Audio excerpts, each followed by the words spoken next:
월요일이었어. 한국 시간 3월 23일 월요일 밤 8시 49분. 뉴욕은 아직 아침이었고 대부분의 미국인은 아직 잠들어 있었어. 그런데 이 시각 전 세계 원유 선물 시장에서 비정상적인 일이 벌어져. 정확히 1분 사이에 브렌트유와 WTI 선물 계약 6,200건이 체결돼. 금액으로 환산하면 5억 8천만 달러. 한국 돈으로 약 8,700억 원이야. 이전 5거래일 동안 같은 시간대 평균 거래량이 700건이었어. 갑자기 거래량이 9배로 뛴 거야. 그리고 거래 방향은 매도. 유가가 떨어지는 쪽에 건 거야. 그리고 정확히 15분 뒤 트럼프 대통령이 트루스 소셜에 글을 올려 이란과 매우 좋고 생산적인 대화를 나눴다.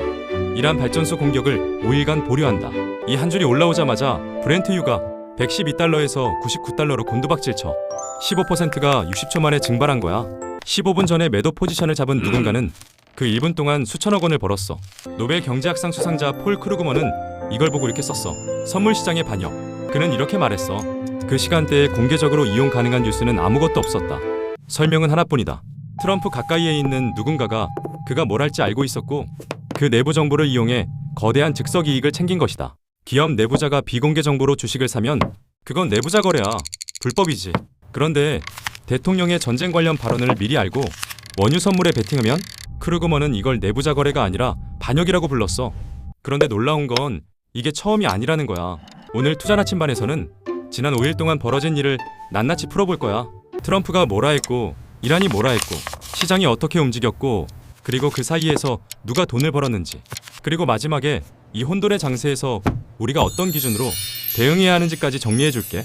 상황을 이해하려면 조금만 되감아야 해. 2월 28일 미국과 이스라엘이 이란을 기습 공습해. 작전명 에픽 퓨리 100대가 넘는 항공기가 동시에 출격했고 이란의 핵시설, 미사일 기지, 군사 거점을 타격했어. 그리고 이 공습에서 이란 최고 지도자 알리 하메네이가 사망해.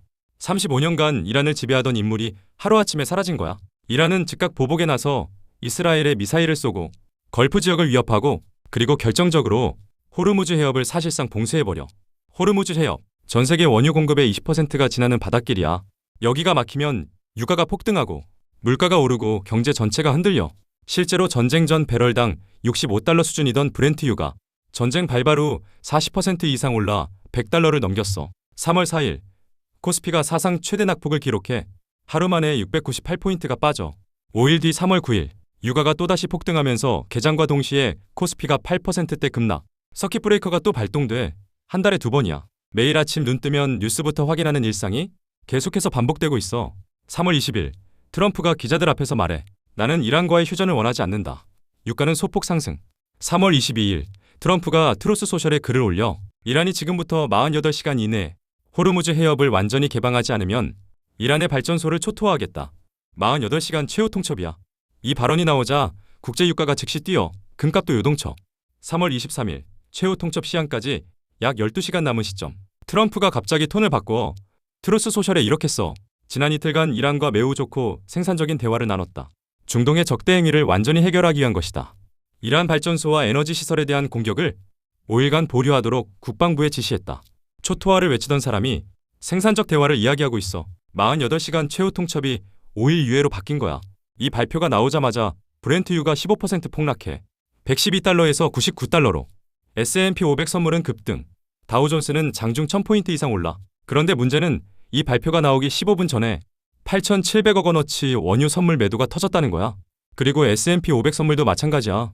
트럼프 발표 5분 전에 15억 달러, 약 2조 2,500억 원어치 S&P 500 선물 매수가 들어왔어. S&P가 오를 쪽에 건 거지. 원유는 내릴 쪽에 건 거고.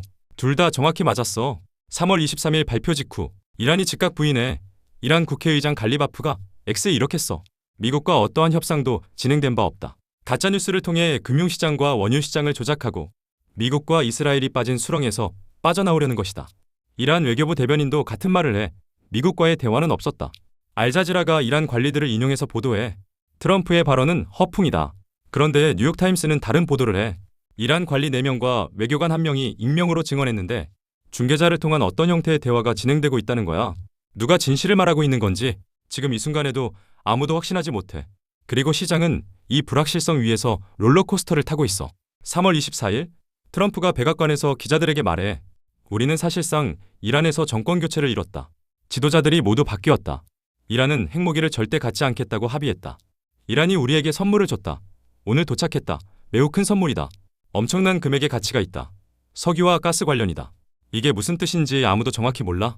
이란이 호르무즈 해협을 부분적으로 열었다는 건지 원유 선적을 재개했다는 건지 백악관은 구체적 설명을 하지 않았어.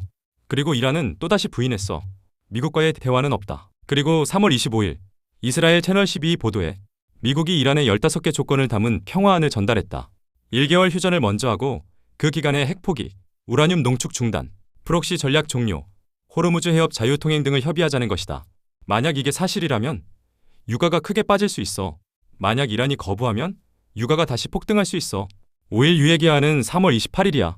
여기까지가 지금 상황이야. 자, 이제 가장 불편한 이야기를 할 차례야. 이번 월요일 원유 선물건만의 문제가 아니야. 이 전쟁이 시작된 이후 의심스러운 거래가 반복적으로 포착되고 있어. 첫 번째, 2월 28일 미국 이스라엘의 이란 공습 직전 폴리마켓이라는 예측 시장 플랫폼에서 메가미맨이라는 계정이 이란 공습에 베팅해 87,000달러를 걸어서 55만 3천 달러를 벌었어. 하루 만에 6배. 이 계정은 공습이 공식 발표되기 몇 시간 전에 베팅했어. 군사기밀에 해당하는 작전 일정을 미리 알고 있었다는 뜻이야. 두 번째, CNN이 단독 보도한 건데 이름 모를 폴리마켓 트레이더가 이란 관련 베팅으로 총 96만 7천 달러, 약 14억 5천만 원을 벌었어. 이 사람의 1만 달러 이상 베팅 적중률이 93%야.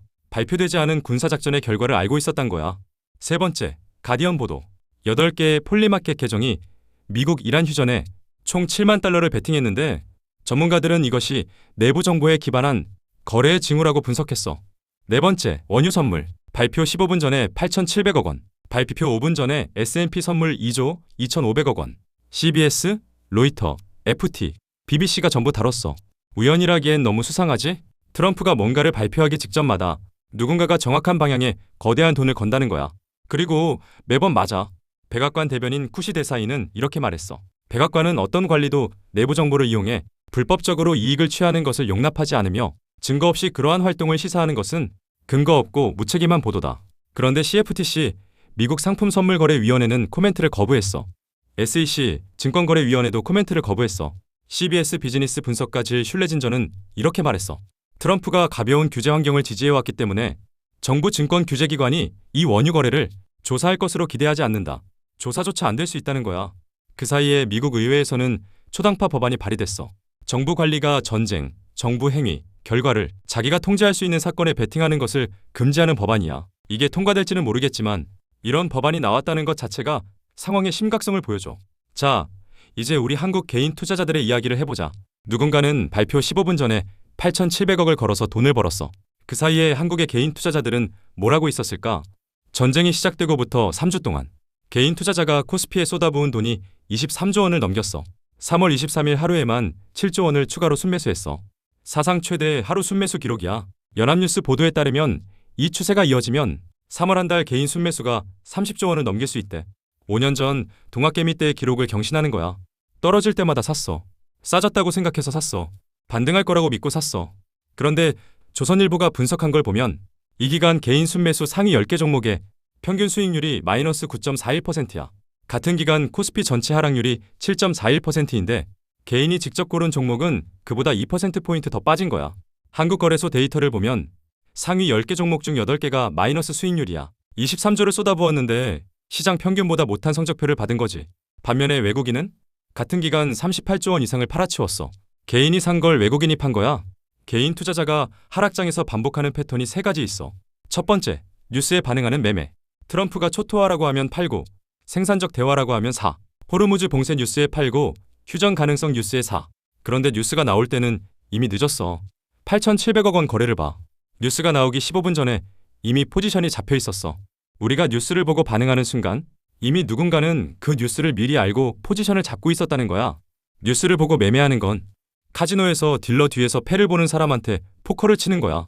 이길 수가 없어. 두 번째, 물타기. 삼성전자가 이 가격이면 싸지. SK하이닉스가 여기서 더 빠지겠어? 그래서 떨어질 때마다 사.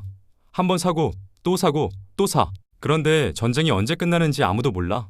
호르무즈 해협이 언제 열리는지 아무도 몰라. 트럼프가 내일 뭐라 할지 트럼프도 모를 수 있어. 기본적 분석의 전제 조건은 펀더멘털이 작동하는 환경이야. 지금은 펀더멘털이 아니라 한 사람의 소셜미디어 포스팅이 시장을 움직이는 환경이야. 이런 환경에서의 물타기는 바닥을 모르는 구멍에 돈을 붓는 거야. 세 번째, 심리적 앵커링. 코스피 6300 시절을 기억해? 올해 코스피가 6300까지 갔었어. 그때의 가격이 머릿속에 박혀 있어. 그때 6만 원이었으니까 지금 5만 원이면 싼 거 아닌가? 코스피가 5500이면 저평가 아닌가? 그런데 그때는 호르무즈 해협이 열려 있었어. 그때는 미국 이란 전쟁이 없었어. 그때는 유가가 65달러였어. 환경이 완전히 달라진 건데 과거 가격을 기준으로 삼고 있는 거야.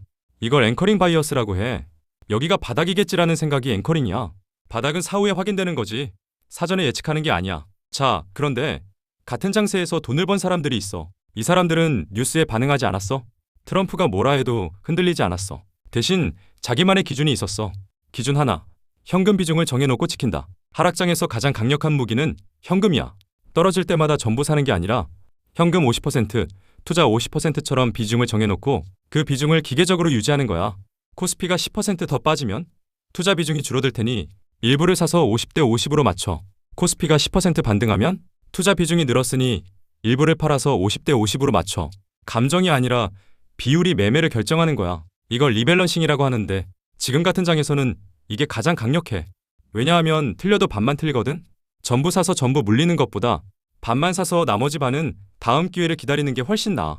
기준 둘. 진입 시점이 아니라 조건을 정한다. 코스피 5500이면 사야지가 아니라 호르무즈 해협이 실제로 재개방되면 사야지. 1개월 휴전이 공식 발효되면 사야지. 이런 식으로 조건을 정하는 거야. 가격이 아니라 이벤트를 기준으로 잡는 거지. 왜냐하면 지금 시장을 움직이는 건 기업 실적이 아니라 지정학이거든. 지정학이 바뀌는 시그널이 나와야 진입 근거가 생기는 거야. 5일 유예 기한이 3월 28일이야. 그때까지 실질적인 합의가 나오는지 아니면 공격이 재개되는지 이게 확인되기 전에 올인하는 건 도박이야. 기준 셋. 수혜 섹터를 구분한다. 전쟁이 터지면 모든 주식이 빠지지만 빠지는 속도와 깊이가 달라. 에너지 수입 의존도가 높은 업종은 유가 상승에 직격탄을 맞아. 반면에 방산, 조선, 해운 같은 업종은 오히려 수혜를 봐.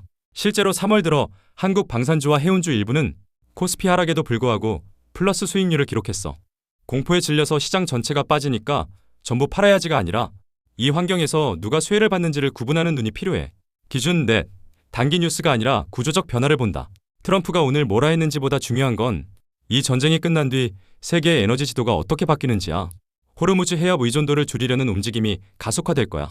에너지 자립, 원자력, 신재생, LNG 다변화. 이런 구조적 변화에 올라타는 게 트럼프의 트루스 소셜 포스팅에 반응하는 것보다 훨씬 높은 확률의 투자야. 단기 뉴스는 소음이야. 구조적 변화는 신호야. 소음과 신호를 구분하는 게 지금 가장 중요한 능력이야. 오늘 내용을 종합해보자. 지금 상황은 이래. 트럼프는 이란과 대화하고 있다. 합의에 가깝다. 정권 교체도 됐다고 말하고 있어. 이란은 대화한 적 없다. 허풍이다. 시장 조작이다라고 부인하고 있어. 이스라엘 채널 12에 따르면 미국이 15개 조건의 평화안을 전달하고 1개월 휴전을 제안했대. 하지만 이란이 이걸 받아들일지는 극히 불확실해. 5일 유예 기한은 3월 28일이야. 만약 실질적 합의가 나오면 유가가 급락하고 코스피가 급반등할 수 있어. 만약 합의가 실패하고 이란 발전소 공격이 재개되면 유가가 다시 폭등하고 코스피가 또 급락할 수 있어. 어느 쪽이든 3월 28일이 분기점이야. 그리고 한 가지 더. 발표 15분 전에 8,700억을 움직인 사람들. 이 사람들은 3월 28일에 무슨 일이 일어날지도 미리 알 수 있어. 우리는 그 정보가 없어. 우리에게 있는 건 기준이야. 현금 비중, 진입 조건, 섹터 구분, 구조적 시각. 이 네 가지를 갖추고 있으면 15분 먼저 알지 못해도 시장에서 살아남을 수 있어. 이 네 가지 없이 뉴스만 보고 뛰어들면 시장 평균을 밑돌 거야. 오늘 말한 네 가지 꼭 기억해야 해. 다음 영상에서도 유익한 투자 인사이트를 가져올게. 오늘의 영상이 재미있었다면 투자 나침반 구독과 좋아요 부탁해.